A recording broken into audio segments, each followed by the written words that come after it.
If I have a rotten day at work or I'm in a bad mood, that's the best time for me to play a video. Because then I take it out on those little so-and-sos like nobody's business, and I cause absolute destruction on that screen.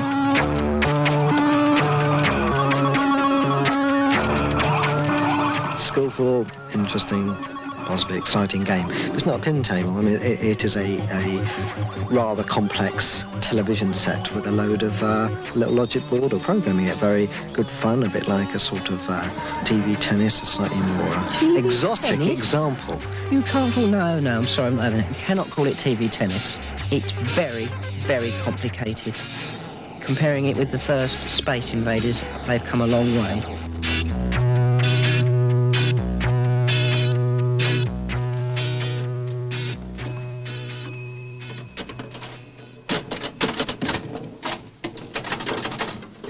Pins to me, though, are just the paramount amusement machine. The videos, I think, are a good, no, not a very good second, but a second. Other machines like fruit machines and that just sort of shrink to insignificance. Yes. But I think pins are the lords of the amusement machine.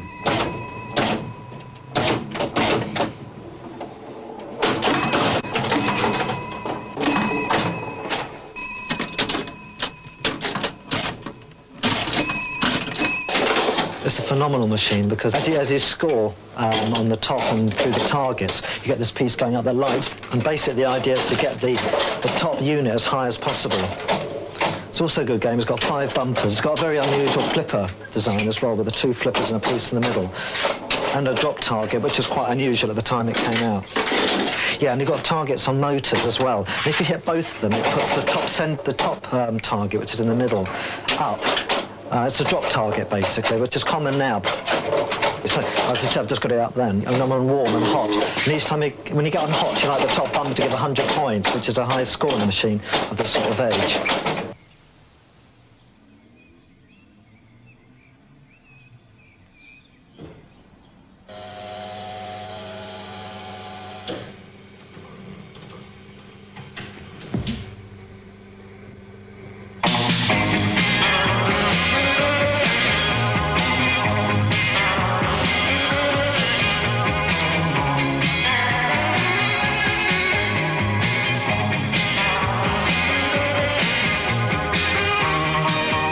Collectors vary a great deal. You know, they collect machines purely because they're valuable. It doesn't matter whether they're good or not, you know, purely for money. Then you get a really good collector is into pins. Into pins, that's all they're into.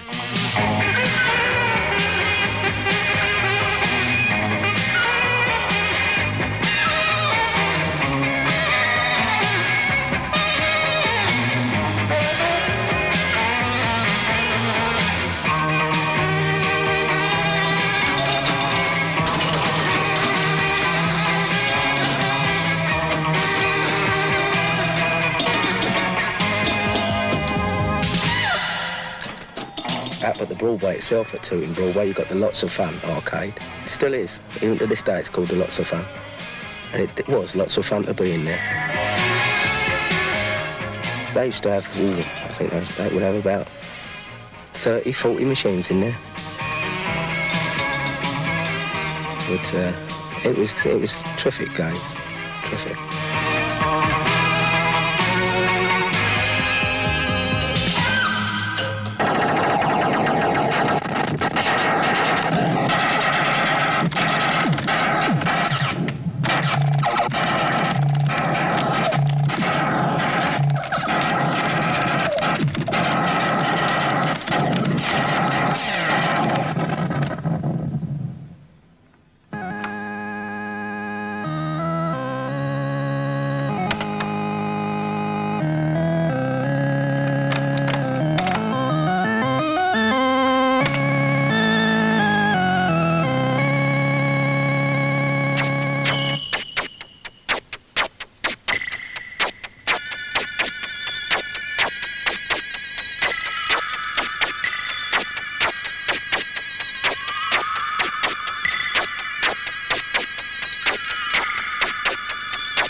videos has suddenly arrived out of nowhere.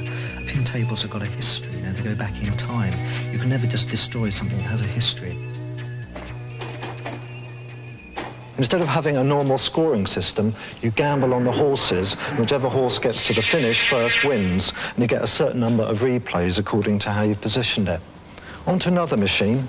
Again a Williams, 1958, again a wooden railer, more conventional, but this is before the normal type of digital scoring. So here we have it scoring in lights, and they're called Williams tables. 1964 World's Fair. Rather unusual, with a spinning feature that not only puts out certain numbers, but also lights other features as well. For Williams, hitting certain bumpers advances the arrow right or left, which again lights various features on the deck. Now on to Williams two-player. Again, the animated backflash. This time the puck moves that way for first player, that way for the second player, and again you get a number of golds. So not only do you get replays on the score, but also replays on the goals. Another machine with a rather unusual backflash called this Williams Expo. They're obviously getting jealous. It's a rather interesting Bally 4-player this time. Bally have always been known for their innovative... They're rather unusual ideas and very progressive concepts in pinball design, which I can just illustrate to you. It's this alligator gate. When the ball's in that area, you press the button and it pulls it down, and various scoring features work from there. Here we have a classic machine from Bally. Very, very powerful artwork, as you can see. You get a ball in.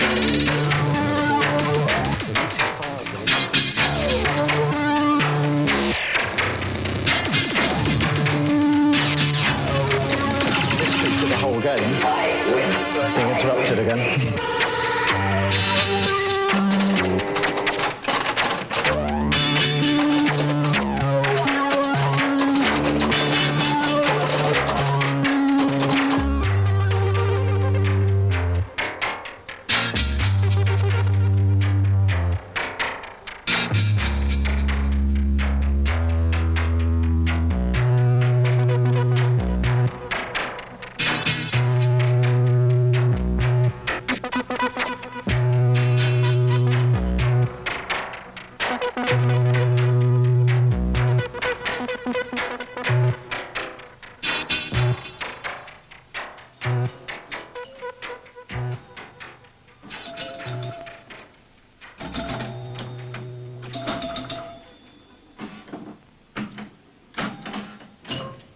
You look into Lots of Fun arcade, and a load of wallies in there. Again, that's being taken over by Space Invaders. I suppose what it is, those with a bit of skill have died out, and they're giving idiots a chance. Those on the end of the queue.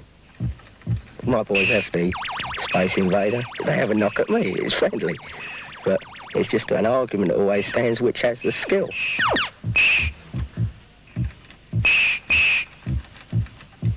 But Space Invaders is so limited. Defender thinks, quite simply as that thing thinks. You've got to be like that, you know? You've got to be really into it, really part of that machine. That is the attraction, that sheer lock of minds.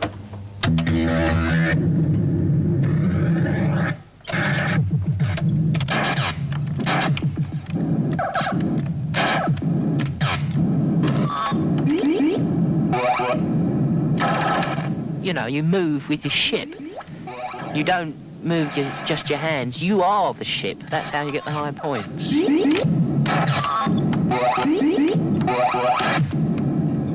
It's so hypnotic. It's so enticing. You have to watch it. In fact, if I see a good player, now I have to watch the machine because I just can't believe what I'm seeing. If you see someone who really can deal with those betas and those swarmers with ease and really can go in and out of them and treat them like what they ought to be treated and just blown up.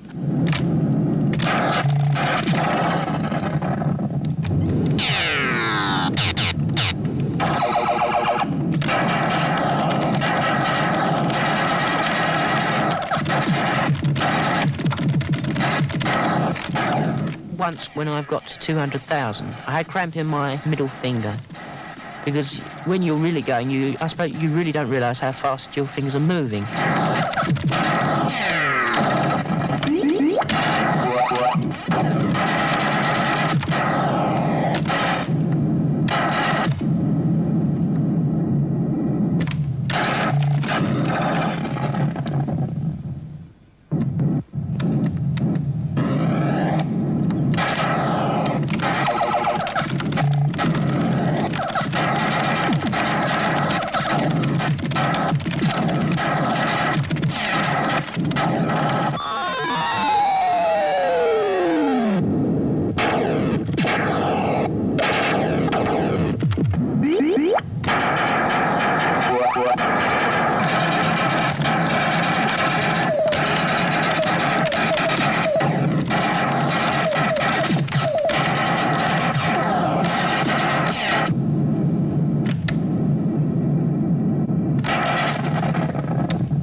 defending that last post, that's where the major attraction is. Well, for me it is. You've got one humanoid left, so you're going to defend that like hell.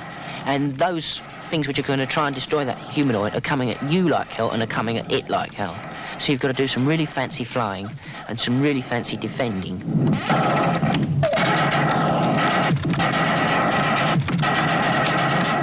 Once they've picked up all the little posts and the last post hit the screen, it's just like a nuclear explosion, that everything blows to bits and everything is mutants and hell and swarmers, and it's just diabolical mayhem, you know.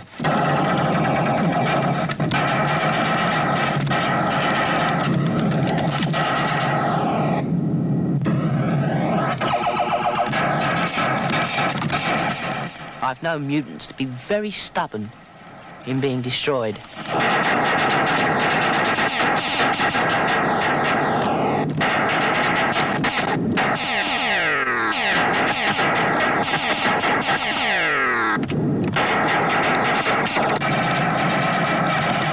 I really fear them. I don't mind any of the other pieces. I can get blown up by the swarmers and the betas and be annoyed. But it's those mutants. They are so snidey, they are so clever, and they are so full of themselves that they're almost human.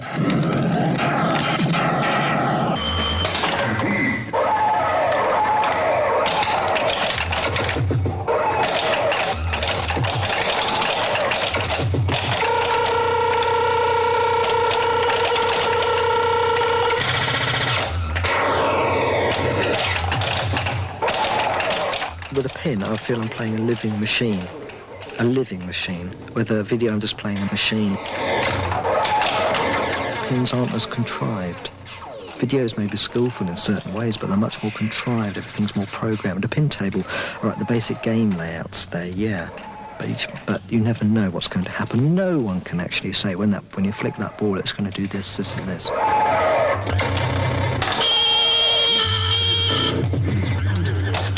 The only choice you've got with a pinball machine is whether you flip that flipper or not. There's no mind to fight against. You're just fighting against nature and its laws.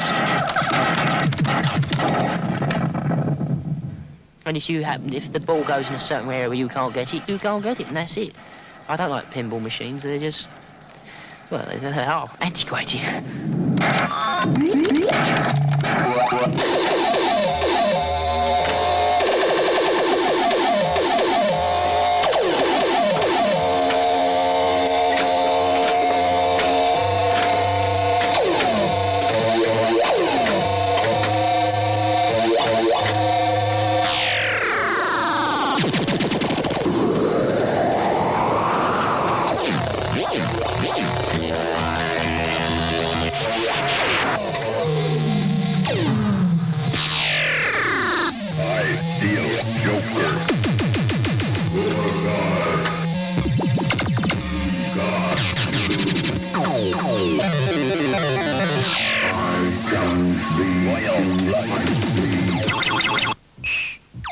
Turn it off half the time with the Space Invader and that stupid noise it makes.